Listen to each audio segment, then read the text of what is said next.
Hello everyone အားလုံးပဲမင်္ဂလာပါအမရဲ့နာမည်ကတော့ရတီဝေဦးလို့ခေါ်ပါတယ်အမဒီနေ့မှာဆိုလို့ရှိရင် IGCSE Edisel Biology and Human Biology ထဲကဒီ Internet Transport ထဲက topic လေးဖြစ်တဲ့အဓိက main topic လေးဖြစ်တဲ့ blood အကြောင်းကို cover လုပ်ရမှာဖြစ်တယ်အဲ့တော့ဒီအမရဲ့ main ဒီ video ထဲမှာဘာအကြောင်းပါမှာလဲဆိုရင် blood component ဒီ blood တွေမှာဆိုလို့ရှိရင် composition လေးတွေရှိကြတယ်အဲ့ဒီ composition လေးတွေ component လေးတွေကဘယ်ဟာလေးတွေလဲပြီးတော့ immunity အမတို့ယောဂပိုးဝင်လာပြီအမတို့ခန္ဓာကိုယ်ကဘယ်လိုပုံစံနဲ့ပြင်ပြီးတော့တိုက်ခိုက်နေကြရတာလဲတိုက်ကြတာလဲပြီးတော့လို့ရှိရင် vaccination လို့ခေါ်တဲ့ဒီကောက်ွယ်ဆေးထိုးတာရအောင်ဘယ်လိုပုံစံမျိုးနဲ့ဘာကြောင့်သူက effective ဖြစ်ကြတာလဲဘာကြောင့်ထိုးရတာလဲဆိုတဲ့အကြောင်းလေးတွေကိုအမတို့ဒီ topic မှာသင်ကြားမှာပဲဖြစ်တယ်အဲ့တော့ဒီမှာအယုံဆုံးလည်းမလို့ရပါရောပဲကြည့်ရတာလွယ်အောင်လို့အမ cover လုပ်ရမယ်ဒီ specification number လေးတွေကိုပဲအမဒီ second နဲ့ third နဲ့မှာဆိုလို့ရှိရင်အမရေးထားပေးတယ်အမ cover လုပ်ရမယ်ဟာ human biology မှာဆိုလို့ရှိရင် 9.1 9.4 9.6 9.7 အဲ့ဒီဟာတွေကိုအမ cover လုပ်ရမယ် biology specification နဲ့ဆိုရင်ကျတော့ 2.59 2.61 2.62 အဲ့ဒီဟာအပြင်မှာဒီ paper 2ထဲကနေပြီးတော့ပါတယ် 2.63b 2.64b အဲ့ဒီဟာနှစ်ခုကိုပါအဲ့ဒီဟာ human biology ကိုအမကနေပြီးတော့ cover လုပ်ရမှာပဲဖြစ်တယ် okay အဲ့ဆိုအမတို့အရင်ဆုံးစလိုက်ကြရအောင်မယ်နော်အချိန်လေးလည်းမနှောင်းအောင်လို့အဲ့တော့ composition of the blood အမတို့ရဲ့ blood ကိုဘယ်လိုပုံစံမျိုးလေးတွေနဲ့ဖွဲ့စည်းထားရလဲအမတို့ blood ထဲမှာဘာတွေပါလဲပါတာကအဓိကအနေနဲ့ဆိုရင်၄မျိုးပါတယ် plasma ပါတယ် platelets and white blood cell WBC လို့အများစုခေါ်ကြတယ်အတူတုံးခေါ်ကြတယ် WBC ပါမယ် RBC လို့ခေါ်တဲ့ red blood cell ဆိုပြီးတော့ပါကြတယ်အဲ့တော့ plasma ထဲမှာကကြတော့ဘယ်သူတွေပါလဲဒါကတော့ human biome သမားတွေအဓိကသိတဲ့ဟာ plasma ထဲမှာဘာတွေပါလဲဆိုရင် water ပါမယ် protein dead တွေပါမယ် electrolytes ဆိုတာအမတို့တွေကဘာမှကြားဘူးကြတယ်ဆိုတော့ဒီ oral rehydration therapy လို့ခေါ်တယ်အမတို့ဓာတ်စားရည်တောက်တယ်မောပန်းလာပြီဆိုရင်ဓာတ်စားရည်တောက်တယ်အဲ့ဒီထဲကဘာလဲဆိုရင် electrolytes တွေဟုတ်တယ်အဲ့ဒီ electrolytes တွေကလည်းဘာမှတွေ့ရသေးလဲဆိုရင် plasma ထဲမှာတွေ့ရတယ်ပြီးွားရင် platelets ပါမယ် WBC ပါမယ်အဲ့ဒီ WBC ထဲမှာနှစ်မျိုးထပ်ပြီးတော့ခွဲထွက်သွားသေးတယ်အဲ့ဒါဘာလဲဆိုတော့ phagocytes နဲ့ lymphocytes နဲ့နှစ်ခုခွဲထပ်ပြီးတော့ခွဲထွက်သွားတယ်နောက်ဆုံးတစ်ခု component ကတော့ဘာလေးလဲဆိုလို့ရှိရင် red blood cell WBC လို့လည်းအမတို့သိကြတယ်Okay အဲ့ဆိုလို့ရှိရင်သူတို့ရဲ့ description တွေကပါလဲ function တွေကပါလဲအမတို့လေ့လာကြည့်ကြမယ် plasma ရဲ့ပုံလေးအမဘေးနားမှာပေးထားပေးတယ်ပုံတိုင်းမှာဒီမှာရှိတဲ့ component တိုင်းမှာအမပုံလေးတွေတက်ထားပေးတယ်အဲ့ဒီပုံလေးတွေကိုသိထားကြည့်ပါအရင်အရေးကြီးပါတယ် Okay အဲ့တော့ plasma ရဲ့ description ကဘယ်လိုပုံစံမျိုးလဲသူကဘယ်လိုပုံစံမျိုးလေးရှိလဲဆိုတော့သူကအမတို့ပြောနေသွေးအကြည်အောင်လေးပဲပေါ့နော်သွေးအကြည်အောင်လိုမျိုးလေးတငယ်လိုမျိုးအကြည်အောင်မျိုးလေးအဲ့ဒီဟာအမတို့ဘာလို့ခေါ်ရလဲ plasma လို့ဆိုပြီးတော့ခေါ်တယ်သူ့ရဲ့ function ကဘာလဲဆိုတော့ဒီ nutrient တွေဖြစ်တဲ့ nutrient တွေ hormone တွေ carbon dioxide တွေ urea တွေကိုသူကနေပြီးတော့carry လုပ်ပေးတယ်ပြီးတော့အဲ့ဒီလိုမျိုးပဲအမတို့ခန္ဓာကိုယ် around မှာဆိုရင်ဘာလို့လဲဆိုတော့ temperature ကိုညှိဖို့အတွက်မှာ heat လို့တယ်အဲ့ဒီ heat တွေကိုသူကနေပြီးတော့ distribute လုပ်ပေးတယ် distribute လုပ်ပြီးဆိုအမတို့ခန္ဓာကိုယ်တစ်လျှောက်ကို heat တွေကိုဖြန့်ပေးတယ် Okay so နောက်ထပ် component တစ်ခုဖြစ်တဲ့ red blood cell အကြောင်းအမတို့သွားကြမယ် red blood cell မှာဘယ်လို shape မျိုးလေးရှိလဲဆိုတော့သူ့မှာ bioconcave shape လေးရှိတယ် bioconcave shape ဆိုတာကဘာကိုပြောရလဲဆိုလို့ရှိရင်ဒီအမတို့ရဲ့ပြောမယ်ဆိုလို့ရှိရင်ဒီစက်ဝိုင်းလေးပေါ့နော်ဒီဘောလုံးလေးကိုတစ်ချမ်းဘောလုံးလေးဆိုတာမျိုးထက်ဘယ်လိုပုံစံမျိုးလေးလဲလို့ပြောရမယ်ဆိုလို့ရှိရင်စက်ဝိုင်းလေးအဲ့ဒီစက်ဝိုင်းလေးကိုမှအလေလေးကခြိုက်နေတဲ့ပုံစံမျိုးလေးအဲ့ဒါကိုအမတို့ကဘာလို့ခေါ်ရလဲဆိုရင် bioconcave shape လို့ဆိုပြီးတော့ခေါ်တယ်သူ့မှာထူးဆန်းတဲ့အချက်တွေနဲ့ဘာတွေမပါဘူးလဲဆိုရင် nucleus မပါဘူး hemoglobin တော့ပါတယ်အဲ့တော့သူ့ရဲ့ function ကဘာလဲဆိုလို့ရှိရင်သူ့မှာ hemoglobin ပါတဲ့အတွက်ကြောင့်မလို့သူကဘာတွေကို carry transport လုပ်ပေးရလဲဆိုရင် oxygen ကို transport လုပ်ပေးတယ် oxygen ကို transport လုပ်ပေးရဘယ်ကနေပဲလဲဆိုလို့ရှိရင် lens ကနေပြီးတော့ tissue ကိုသူက oxygen ကို transport လုပ်ပေးတယ်ပြီးတော့ရင် hemoglobin ကကြတော့ oxygen ကို bind လုပ်ထားတယ် bind လုပ်ထားတယ်ဆိုတာတနည်းအားဖြင့်ပြောမယ်ဆိုလို့ရှိရင်သူ့မှာဆိုလို့ရှိရင် oxygen တွေကိုသူကနေပြီးတော့သိမ်းထားတယ် Okay အဲ့ဆိုနောက်တစ်ခုက lymphocyte WBC ဘက်ကိုမတော့သွားနေပြီနော် lymphocyte မှာကျတော့သူကဘယ်လိုပုံစံမျိုးလေးရှိလဲဆိုတော့သူ့မှာကျတော့ last spherical nucleus ပုံစံလေးရှိတယ်စဝိုင်းလိုပုံစံမျိုးလေးနဲ့စဝိုင်းမကြတဲ့ပုံစံမျိုးလေးနဲ့ nucleus အကြီးကြီးလေးရှိတယ်เนาะပြီးတော့သူ့ရဲ့ size ကဘာ size နဲ့တူလဲဆိုတော့ RBC ရဲ့ size လေးနဲ့တူတယ်သူ့ရဲ့ function ကဘာလဲဆိုလို့ရှိရင်သူက lymphocytes ကကြတော့ antibody ထုတ်ပေးတယ်ဘာလို့ antibody ထုတ်ပေးရလဲ pathogen ကို destroy လုပ်ဖို့အတွက် Okay နောက်တစ်ခုအနေနဲ့ lymphocyte ကရောပဲတချို့မတို့ vaccination လို့ခေါ်တဲ့ဒီကာကွယ်ဆေးထိုးတဲ့အချိန်မှာ lymphocyte ကဘယ်အဖြစ်ကိုပြောင်းသွားနိုင်လဲဆိုလို့ရှိရင် memory cell အဖြစ်ပြောင်းသွားပြီးတော့အမတို့ရဲ့ secondary immune response ကြရင်လည်းသူကကူညီပေးတယ်အဲ့တော့ဒီမှာအမတို့က secondary immune response ဆိုတာမသိသေးလို့ရသေးတယ်နော်နောက်ပိုင်းကျလို့ရှိရင်အမရှင်းပြပေးမယ် Okay အဲ့ဆိုအမတို့နောက်တစ်ခုဖြစ်တဲ့ phagocytes လေးကိုဆက်ပြီးတော့သွားကြမယ်အဲ့တော့ phagocytes လေးရကြတဲ့ description ကဘာလဲဆိုလို့ရှိရင်သူက WBC ထက်ပိုပြီးတော့ကြီး sorry RBC ထက်ပိုကြီးတယ် red blood cell site ထက်ကိုသူဟာပိုပြီးတော့ကြီးတယ်သူ့ရဲ့ nucleus ကဘယ်လိုပုံစံမျိုးလေးရှိလဲဆိုတော့တခါတလေကျရင် spherical shape လေးစဝိုင်းပုံစံလိုမျိုးလေးလည်းရှိတတ်တယ်တခါတလေကျလို့ရှိရင်ကြောက်လဲ lobe nucleus လိုပုံစံမျိုးလေးနဲ့လည်းရှိတတ်တယ်အဲ့သူ့ရဲ့ function ကဘာလဲဆိုလို့ရှိရင်သူကဒီ phagocytes ကကြတော့ phagocytes ကကြတော့သူက pathogen တွေ bacteria တွေကိုသူက engulf okay သူ့ရဲ့အထဲလေးတွေကိုသူကဝင်အောင်လုပ်ပစ်တယ်ပြီးသွားလို့ရှိရင်နောက်ထပ်တစ်ခုအနေနဲ့ digest လို့ခေါ်တဲ့ခြေဖြတ်ပစ်တယ်တဲ့အဲ့ဒီဟာကခြေဖြတ်တဲ့နည်းကိုအမတို့ကဘာလို့ခေါ်ရလဲဆိုရင်အဲ့လိုခြေဖြတ်နိုင်တဲ့နည်းကို phagocytosis လို့ဆိုပြီးတော့ခေါ်တယ် okay နောက်တစ်ခုကကျတော့ platelets ကိုအမတို့သွားကြမယ် okay အဲ့တော့ platelets တဲမှာကကြတော့ဘာတွေပါလဲဆိုရင်အမတို့ရဲ့ cell လေးတွေက fragment okay သူက cell လေးတစ်ခုအနေနဲ့တည်ရှိနေတာမျိုးမဟုတ်ဘဲနဲ့ cell လေးတွေကအစိမ့်စိမ့်အပေါ်မှာအပိုင်းပိုင်းလေးတွေဖြစ်နေတာအဲ့လိုမျိုး cell fragment လေးကိုအမတို့ကဘာလို့ခေါ်ဆိုရင် platelet လို့ခေါ်တယ်သူ့ရဲ့ function ကဘာလဲဆိုတော့သူကကျတော့ဒီအမတို့ကနေပြီးသွေးထွက်သွားပြီဆိုရင်သွေးတိတ်အောင်လို့ blood clotting လုပ်ပေးတာ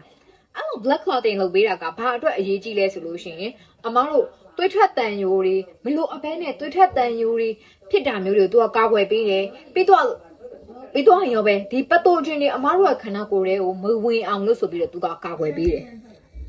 Okay so အဲ့ဆိုရင်အမားတို့ hemoglobin မှာက adaptation ဆိုတဲ့ဟာမျိုးလေးတွေရှိတယ်အဲ့တော့ adaptation ဆိုတာဘာကိုပြောရလဲဆိုတော့သူကနေပြီးတော့ဒီ hemoglobin ကနေပြီးတော့အမားတို့ခန္ဓာကိုယ်မှာကောင်း function လှုပ်ဆောင်နိုင်ဖို့အတွက်ကို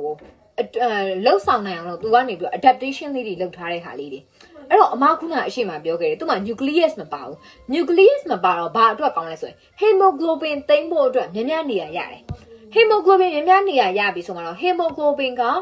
oxygen နဲ့ bind လုပ်တယ်ဆိုတော့အမတို့ရဲ့ oxygen transport ကိုပို့ပြီးတော့သူက maximize လုပ်ပေးတယ်ပြီးတော့သူက bioconcave shape လို့ခေါ်တယ်ဒီမှာ side view မှာဆိုရင်ပို့ပြီးတော့သိတာတယ်စက်ဝိုင်းပုံစံလေးဒါပေမဲ့အလေလေးနားချိုက်နေတယ်အဲ့ဒီ bioconcave shape လေးပါတယ်အဲ့လိုမျိုး bioconcave shape လေးပါတဲ့အတွက်ကြောင့်မလို့ဘာအတွက်ကောင်းလဲဆိုရင်သူက diffusion လုပ်ဖို့အတွက်ကိုသူဟာဆိုလို့ရှိရင် surface area ကို increase ဖြစ်ပေးတယ်ပြီးတော့အဲ့လိုမျိုးပဲဒီသူ့မှာဆိုရင် bioconcave shape လေးကပါနေတဲ့အတွက်ကြောင့်မလို့အမားတို့ capillary လေးထဲမှာဒီသွေးကြောလေးတွေထဲမှာဆိုလို့ရှိရင်သူကနေပြီးတော့ pass through ကိုလုပ်နိုင်တယ်အဲ့တော့ pass through လုပ်နိုင်တယ်ဆိုတာကဘာကြောင့်လဲဆိုရင်သူက bioconcave shape လိုမျိုးလေးပါနေသူကနည်းနည်းလေး flexible ဖြစ်တယ် flexible ဖြစ်တဲ့အတွက်ကြောင့်မို့လို့ဒီ blood capillary လေးတွေမှာဆိုလို့ရှိရင်သူက pass လုပ်ကြတာကသူ့အတွက်ကလွယ်ကူတယ်ဆိုတဲ့အထဲမှာပါတယ်ပြီးတော့နောက်တစ်ခုက thin shape ရှိတယ် thin ဖြစ်တယ် thin ဖြစ်တယ်ဆိုတာဘာကိုပြောရလဲဆိုရင် diffusion distance ကတိုးတာ diffusion distance တိုးတော့ဘာအတွက်ကောင်းလဲဆိုရင်အမားတို့ oxygen ကနေပြီးတော့ဒီအထက်ဒီ transport လုပ်တဲ့ဟာအတွက်ကိုဆိုလို့ရှိရင် short diffusion rate ဖြစ်တယ်အဲ့တော့အမားတို့ blood ကိုဆိုလို့ရှိရင် efficient ဖြစ်နဲ့ပို့ပြီးတော့ပို့နိုင်တယ် okay နောက်တစ်ခုကဘာလဲဆိုရင်WBC လို့ခေါ်တဲ့ white blood cell ကိုသွားကြမယ်အဲ့တော့ WBC ကဘာအတွက်အရေးကြီးလဲဆိုရင် immune system အတွက်အရေးကြီးတယ်အဲ့တော့အဲ့ဒီ WBC ထဲမှာအမပထမဦးဆုံးမှာပါတယ် phagocytes လေးအကြောင်းအမပြောပြပေးမယ်အဲ့တော့အဲ့ဒီ phagocytes ကကြတော့ဘာလုပ်တာလဲအရင်ဦးဆုံးနေတော့က phagocytosis လို့ခေါ်တဲ့ဟာလေးကိုလုပ်တယ်အဲ့တော့ phagocytosis ဆိုတဲ့ဟာလေးကိုအဲ့ဒီ phagocytosis ဆိုတာဘာကိုပြောရလဲဆိုတော့အမားတို့ဒီ pathogen တွေအမားတို့ကို pathogen ဆိုတာဘာလဲမှတ်မိကြရနော် pathogen ဆိုတာကအမားတို့ကို harm ဖြစ်စေပြီးဒီ microorganism တစ်ခုကအမားတို့ကို harm ဖြစ်စေပြီး organism တစ်ကောင်ကို harm ဖြစ်စေပြီးဆိုတာ ਨੇ ဒါဟာ pathogen လို့ခေါ်တယ်အဲ့တော့ okay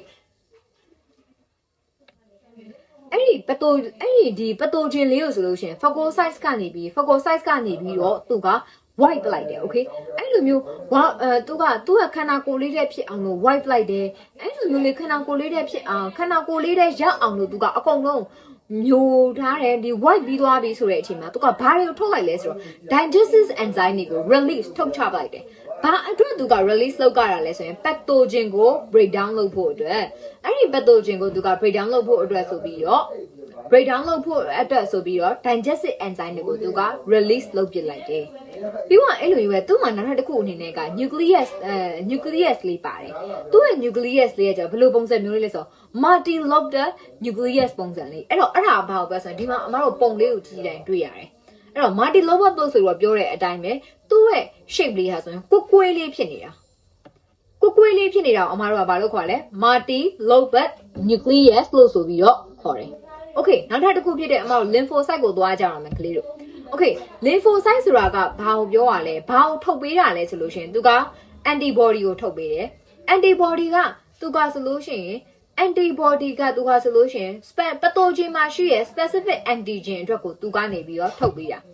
အဲ့တော့အဲ့ဒီ antibody နဲ့ antigen နဲ့အလုပ်လုပ်တဲ့ပုံစံဘာနဲ့တူလဲဆိုတော့အမတို့အရှိမသင်ခဲ့တဲ့ enzyme lock and key model လိုမျိုးပဲသူကအလုပ်လုပ်တာဒီ antigen မှာရှိတာကဥမာအနေနဲ့အသေးတစ်ချမ်းလိုပုံမျိုးလေးရှိတယ်ဆိုလို့ရှိရင် antibody မှာရောပဲနောက်ထပ်ဒီအသေးတစ်ချမ်းနဲ့ဒီအသေးတစ်ချမ်း A ဆိုတဲ့ဟာနဲ့လုံးဝကို fit site ဖြစ်နေပါတယ်ဆိုတော့ဒီအသေးတစ်ချမ်းလေး B ဆိုတဲ့ဟာ shape လေးရှိတယ်အဲ့ဒါနှစ်ခုပြန်ပြီးတော့ပေါင်းလိုက်တဲ့အချိန်ကျမှပဲပတ်သိုခြင်းကိုအမားတို့ကနေပြီးတော့ပတ်သိုခြင်းကိုအမားတို့ကတော့ဖြိုခွဲပတ်သိုခြင်းကိုအမားတို့ကနေပြီးတော့ခြေဖြတ်လို့ရမှာ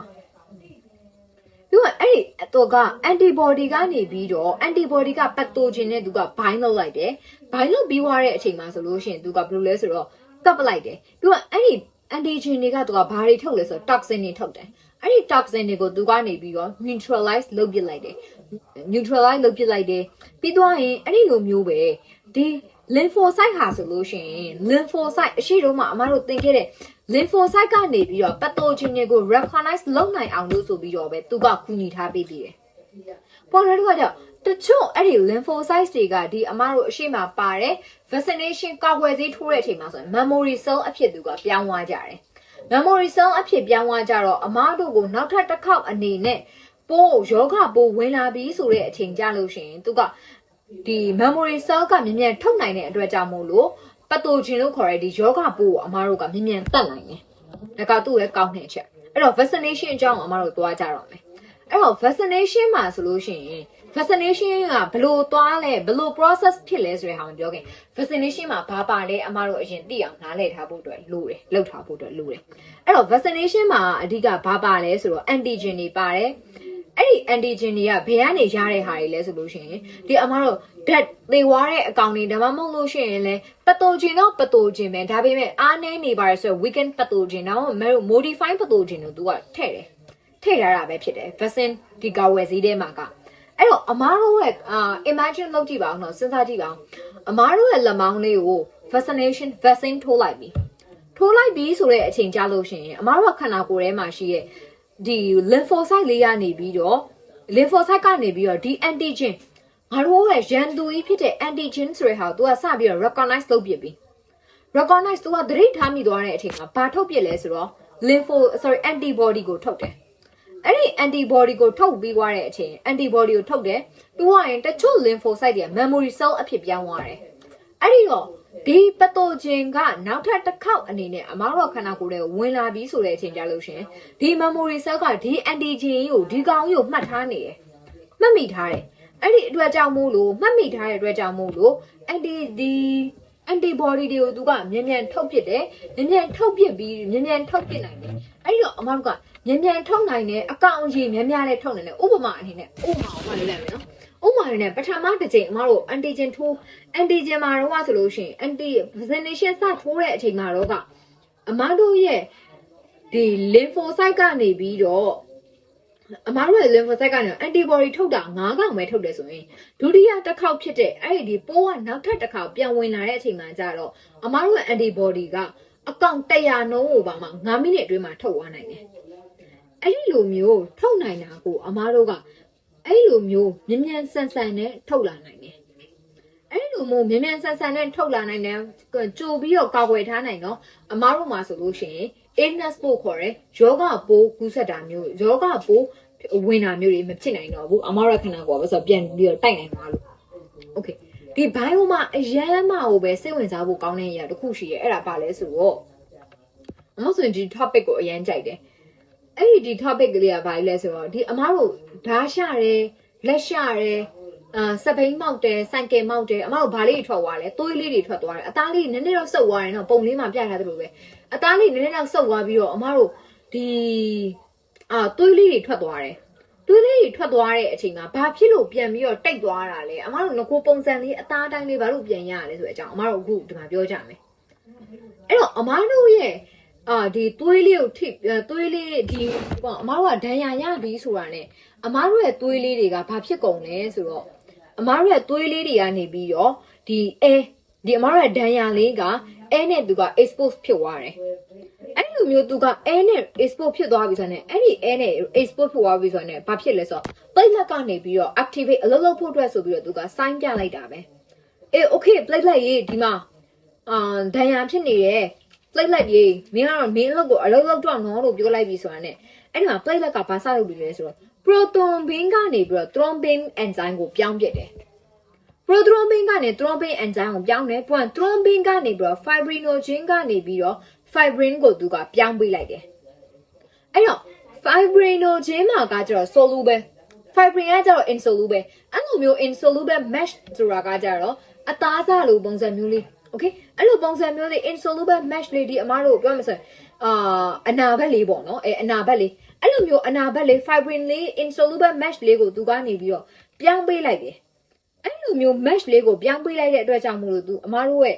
သွေးလက်အောက်မှာကဘာတွေကို trap လုပ်ထားနိုင်ပြီလဲဆိုလို့ရှိရင် RBC တွေနော် RBC တွေ WBC တွေ platelets တွေပြောမယ်ဆိုရင်ကွယ် blood ကိုအဓိကနဲ့သူက trap လုပ်ထားနိုင်ပြီအဲ့တော့ blood ကို trap လုပ်ထားပြီးတော့သူဟာဆိုရင်ဘာဖြစ်သွားလဲဆိုတော့ clot လေးက form ဖြစ်သွားတယ်အဲ့လိုမျိုး clot လေးက form ဖြစ်သွားတယ်ဒီအနာဘက်လေးကလည်းခြောက်သွားပြီဆိုတဲ့အချိန်ကြမှာအဲ့ဒီမှာဘာလေးကနေပြီးတော့ထပ်ပြီးတော့ clot လေးကခြောက်သွားပြီဆိုတဲ့အချိန်ကျဘာလေးကိုထပ်ဖြစ်တယ်လဲဆိုတော့ protective scarf လေးကိုဖြစ်တာဒီ protective scarf ကိုမှအမားတို့ကဘာလို့ခေါ်ရလဲဆိုတော့ဒီအနာဘက်လေးကနေပြီးတော့ဖြစ်သွားတာအဲ့လိုမျိုး protective scarf လေးကဖြစ်လို့ပဲအမားတို့ pathogen တွေမဝင်ဘူးပြီးတော့နောက်တစ်ခုကကြတော့သွေးတွေဆိုလို့ရှိရင်အစမတန်မထွက်နေတော့အစမတန်မထွက်တော့တာအဲ့တော့ဒီဟာလေးရဆိုလို့ရှိရင်ကြတော့အမတို့ဒီနေ့အထိမှာဆိုလို့ရှိရင်တော့အမကနေပြီးတော့ blood clotting အထိကိုကောင်းလေး cover လုပ်သွားပေးခဲ့တယ်အကေဒီထဲမှာမသိတာဟောမှုချင်းတယ်သိချင်တာတစ်ခုခုမသိတာမျိုးလေးတွေရှိရဲသိချင်တာတစ်ခုခုရှိရဲဆိုလို့ရှိရင်ရောပဲ comment မှာမှန်ထားလို့ရတယ်ခေပြီးအမတို့ဒီအဆင်ပြေတဲ့အချိန်အမပြန်ပြီးတော့ပေါ့နော်နည်းနည်းလေးအားအချိန်နည်းနည်းလေးအားတဲ့အချိန်ကြာလို့ရှိရင်အမပြန်ဖြည့်ပြီးမယ်